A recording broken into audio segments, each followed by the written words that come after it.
At na magpaparami ng maraming pera. Proven po ito. Ito, ituturo ko sa inyo mga bossing ko ha. Magbabad ka lamang po ng bawang na walang balat sa isang basong tubig. Iyan po'y makaka-attract ng swerte lalo na sa pera. Gawin nyo ito sa umaga lang at ikaw ay magwi-wish. Pagka ito ay makalipas ng isang linggo, makikita nyo may ganito na po siya. Ito po yung mismong ugat ng bawang. Napakaswerte nito sa mga mananaya. Kaya kung ikaw po ay mananaya, ito ay gugunting nyo siya dito. Yan.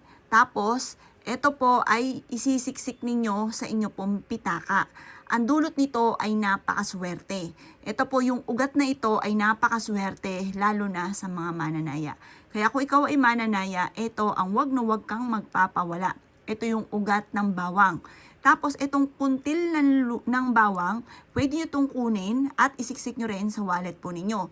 Ang dulot po niyan ay napakaswerte. Kung hindi nyo pa ito nagagawa sa pamamagitan ng ugat ng bawang at ganoon din ang kuntil ng bawang, gawin nyo na po ito. Ito po isa sa mga sikreto upang sa ganon makatama po kayo. Kayo mismo maa-amaze dahil magsusunod-sunod ang mga blessing na darating po sa buhay ninyo. Kayo mismo matutuwa dahil kayo mismo ay maraming mga hindi inaasahan na maraming pera. Kayo mismo ay makakatama. Or kaya po sa inyo po negosyo, kayo po ay magkakaroon ng araw-araw na malaking benta. Lagi kang dadalhin po nito kung saan lagi ikaw ay magkakaroon ng maraming pera. Proven po ito. Pag ginawa nyo po ito, kailangan sikreto lamang. Kasi nauudlot minsan ng swerte kapag napagsasabi nyo na kaagad nang hindi pa nangyayari yung swerte. Kaya kailangan, para hindi maudlot, isisikreto nyo na lamang po siya. Ito po ay lagi nyo aayudahan na magkakaroon ako ng maraming pera. Tuwing umaga, lagi nyo sasabihin po yan, magkakaroon ako ng maraming pera, magkakaroon ako ng maraming pera. Hindi na ako mauubusan ng pera, maraming pera ang darating sa akin. Yayaman ako at magiging matagumpay. Or kaya, imbabayaran ko na lahat ng aking mga pagkakautang, maraming pera ang darating sa akin. Isa po yan sa mga sikreto para magkaroon ka talaga ng maraming pera. Proven po ito sa pamamagitan ng ugat mga bossing ko ng bawang. Ugat ng bawang ha. Kaya kailangan maglagay ka na po ng pinagbalatan ng bawang sa isang basong tubig at ito po ay hintayin nyo na magkaroon ng ugat.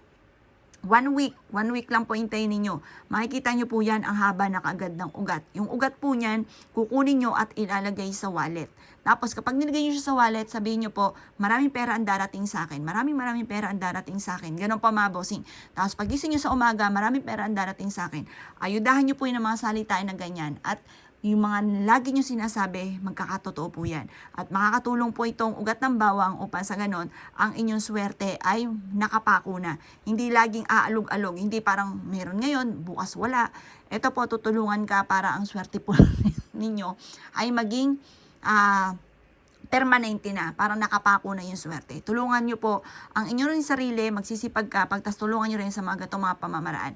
Ito po yung kuntil mismo ng bawang, napaka-epektibo rin po niyan, lalo na kung ikaw ay mananaya, negosyante, or pagdating sa usapin ng pera para hindi ka nauubusan. Subukan nyo po ito mga bossing.